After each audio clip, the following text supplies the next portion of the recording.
answering back to my worth. Of course, it does not depend on us, but or like I sort of have a feeling, or I have no feeling at all of what my worth should be, but I know something's up. So where would you find yourself with this topic? Great, good to see all different types of answers. And again, not right or wrong. It's super powerful to be able to say, this is the thing, without a label, without even going into an analysis or interpretation, or where would this come from? Why is this happening? Just, this is the thing. Yeah. And I'm adding words that I usually don't add. This exercise, I do plenty, but I'm using words about the importance of stating things as they are, because that has a lot to do with our self-worth, our sense of who we are, and how solid we feel with our sense of identity. And a lot has to do with, this is what's happening. I'm gonna jump ahead because I know that some of you have already been in different sessions, so this is not the first time that we touch into trauma. If this is your first time, welcome, it's okay. And also Erika will be doing the next part of it, so we're gonna soften into it. But we're gonna head straight into trauma. And one of the things with trauma situations that affect our deep sense of, I want to use the word confidence, but not in the cocky or like, yeah, L'Oreal, you know, like I'm worth it kind of version, but in this solid sense of validating and feeling secure in my own experience and who I am. Trauma usually goes, and again, this is a word that I ran into this week and I couldn't find the word in English. Okay, I will explain it. You've heard of termites, right? These little ants that get into like wood or the walls, and they eat up stuff that affects the core of things. Like undermining. Undermining, thank you, Erika, yes. So trauma goes and does this effect of like really going slightly or not slightly, depending on what happened and how the situation came into place. But it really goes and affects that sensation of that solidity in us. Do we relate to this sensation more or less? How do we leave this sensation? Because with trauma, it's very difficult to actually name, oh, this is what's happening, and I identify the processes that I do. It's really hard. It's mostly feelings or lack of feelings, but even the lack of feeling is a feeling in itself, right? Numbness is a feeling in itself. Unaware, like an inability to act, that's a feeling in itself. So we end up with sensations. So a sensation of I'm not solid enough to ask for what I need. That sensation, even though it makes sense in our heads, yes, I can ask for this person to be to get me on time or to call me before whatever, right? It's small things, but it's usually, it comes with a sensation of, I cannot ask for this is too much, or who am I to, or all of these questions that we usually ask. So how does trauma affect this? We could be talking about this for a whole weekend, but I'm gonna choose two topics that are the most, some topics that I see commonly in my practice. One of them is an attachment injury. This is the technical word. What does an attachment injury mean? That when I'm feeling pain, you know, like as a child, I was running and I fall and I go to my caregivers, whether that's mother, father, or whoever was there for you. And you're like, I'm having this experience of pain. I don't know the extent of what's happening in my leg, in my knee. I just feel pain and it's scary. And I go to my caregivers and they're like, that's nothing.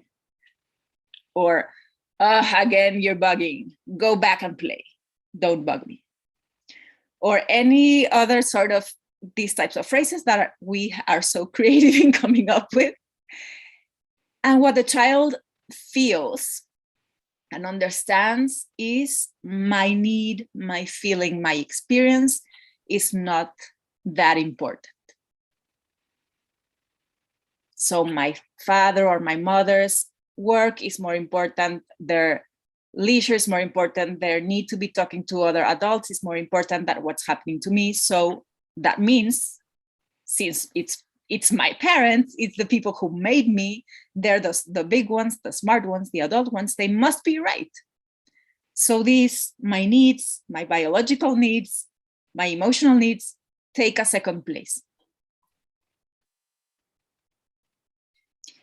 And we bring this into an adult state, assuming this same reality, even when we acknowledge some other things. I don't know if some of you guys belong to my club where everyone would say, oh, you're so good at this, or you're so good at that. And you're like, what? Like, I cannot hear anything of what you're saying. Why? Because there's another reality. There's another reality that was said that was bigger than that. And it's called an attachment injury because we will buy whatever our caregivers give us. So if they say, yeah, I'm sorry, you're not pretty enough, you're not smart enough, you're not talented enough, you're not whatever enough, we will buy it. There is no filter when we are children. And it might sound as the less appealing trauma event because it's not big, it's not an excruciating story per se, but it can be as damaging as abuse that came into one event or one strong, yes, it is excruciating, I know. Yeah, it's funny when you hear like, oh yeah, my parents would dismiss me, it doesn't sound as, like catastrophic, right? But if you heard how this story repeats and how this story is lived within the person, it can be excruciating. It actually is. I mean, I'm very sensitive to hearing these stories. This is one of the main works that I do. And I will touch into just a tiny bit of another type of injury in trauma that happens with trauma. And it's not related to an attachment injury per se, although it usually comes in package. But whenever we are in situations of abuse, any type of abuse, whether emotional to more closer to the body and physically related, there is a process where the child feels unable to process what happens because we cannot yet make sense of what's happening. We don't have yet the skills that we have in our adult brain to name stuff and to separate those stuff from us. And one of the classical, I'm going to jump a lot into conclusions because I just want to give you this tiny bit. Otherwise, if we had more time, we would walk through this process. But the child feels that whatever happened was something that they caused in some way, or that they are guilty of that in some sense. One of the most important blocks in my perspective of dealing with situations like sexual abuse is that feeling of innate guilt and shame. Mm-hmm. Why is it important in our adult life, and why am I bringing this up when we're talking about our self-worth? Because even if we locate this feeling of shame to that particular event, our adult brain still carries that introjective process that the child did, that this has to do with me. And there is something flawed in me if this happened to me, or if I was involved in this situation, because they see a situation and not two adults, and an adult that was deeply oh my God, I'm choosing a word very carefully right now, who was affected enough to do these types of things and think that that was right in some way at some point. The child does not see this is something that has to do with another person or has nothing to do with me. That's actually the process to go through, to be able to separate that shame and guilt. And it's not something that happens just by saying it. We actually have to go through a process. And that will help tremendously into liberating that sense of I am worthy and I am clean.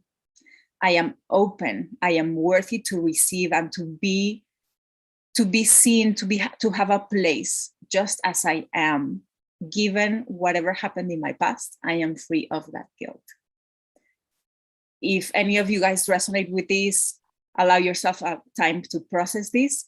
I definitely wish for you to find the steps into getting to this place of healing and space. And Erika will help us frame this even more. Thanks, Patricia. Yeah, so I guess maybe I will talk about how I see some of this playing out in the clients that I work with, and maybe some of you will resonate as well.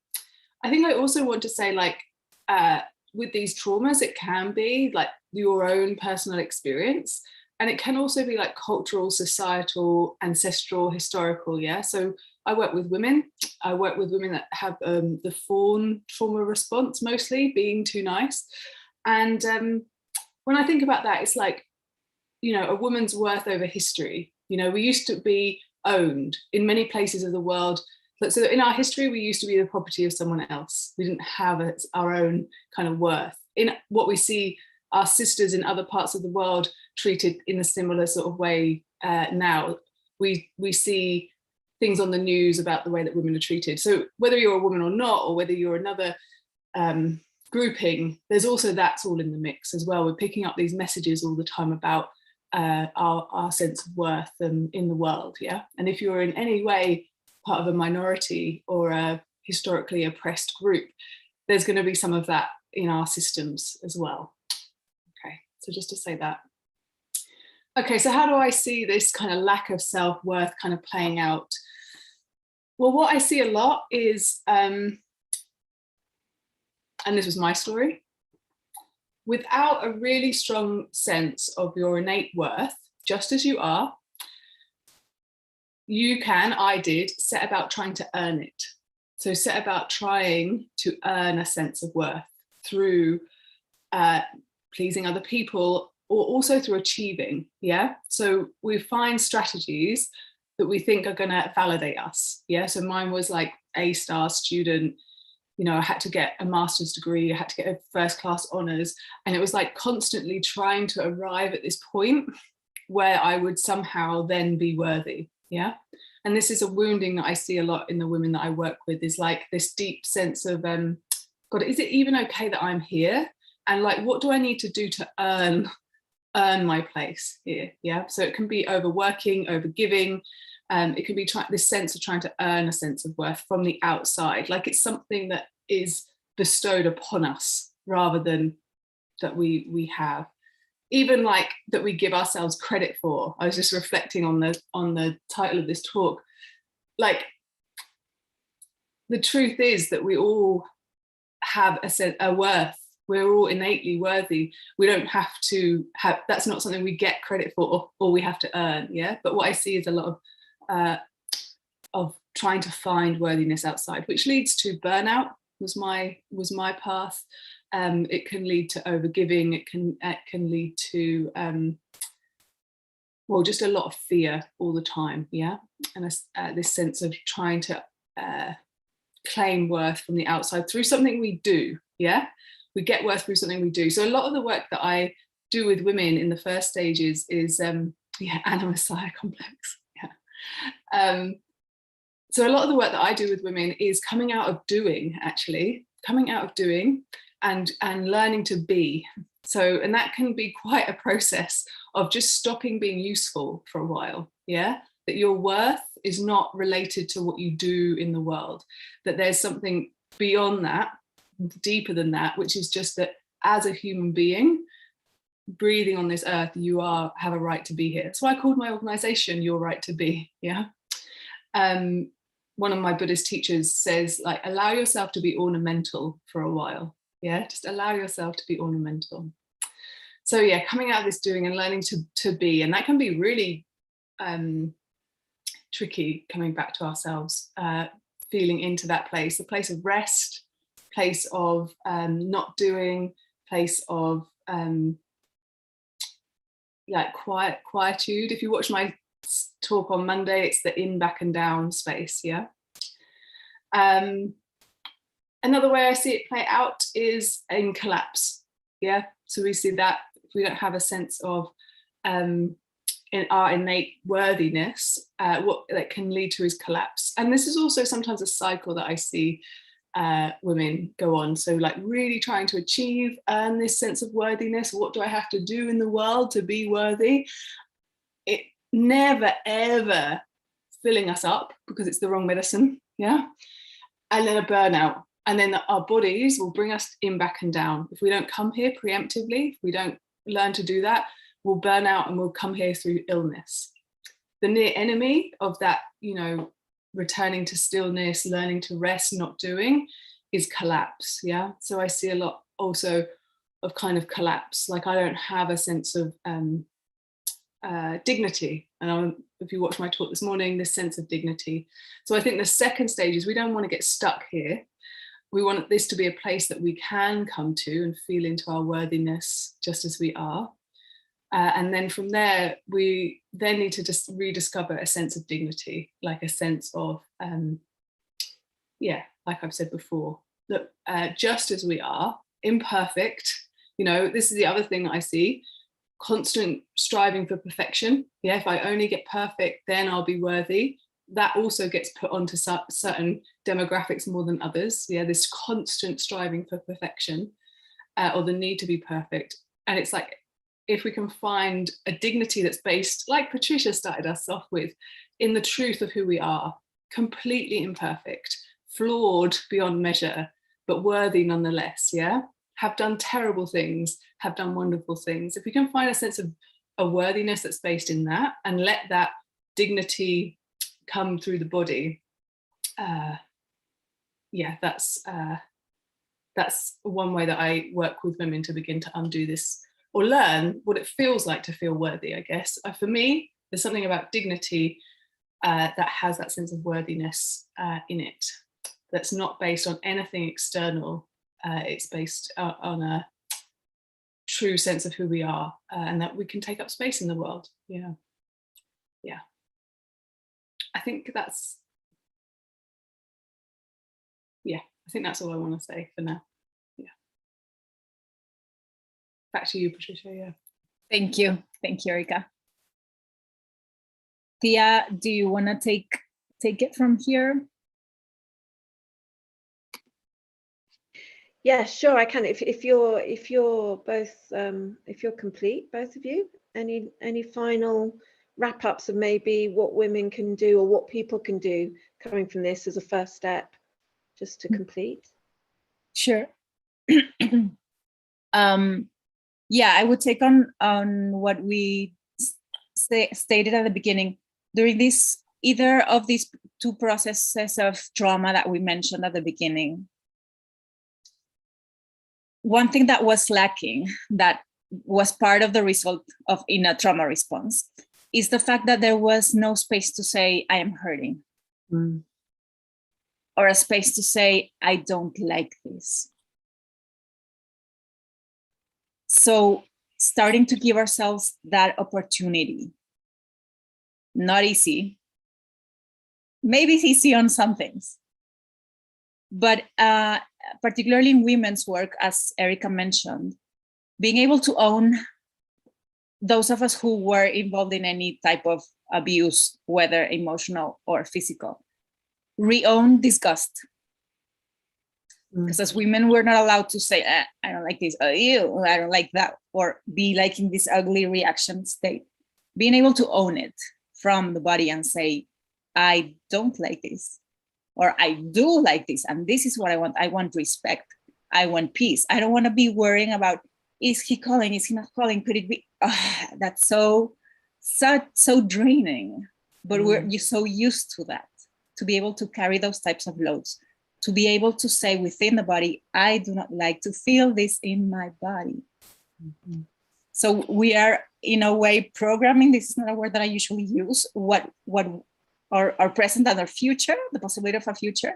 And at the same time, we will be healing that past that did not have the chance to say that.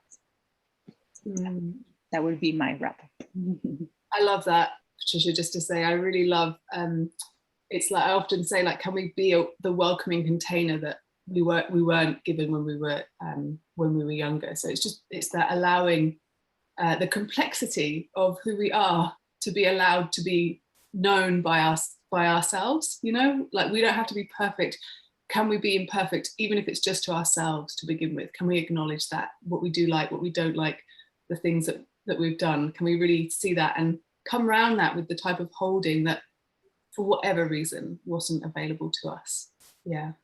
And then there's just a quick question about how to come out of that state and into action again. And I would say that from this state, then coming up through dignity and back up into that would be the way out of getting stuck just in the soothing. Yeah. Thank you both so much. What a great presentation on behalf of everybody. Thank you for bringing your expertise and your valuable insights to us all, Erika and Patricia. Maybe if you'd like to, in the chat, everybody write down a key takeaway from this session, one thing that's jumped out at you. I love the be ornamental for a while. I think that's such a great opportunity. Please remember, I've put the two links again. Please remember, you can still invite friends and family. Don't tell them about it next week. It'll be too late. Just think of someone, just one name, and invite them along. Send them the link. Maybe give us a wave now if you've already done it or you're planning to do it, so that we can go yay to you. One way to heal trauma is Ilan's shaking method, and we're offering that in the second link very cheaply, really as accessible as we can make it. So maybe have a look at what's on offer next. And for coaches and trainers, there's also a really great offer. So check out the details here.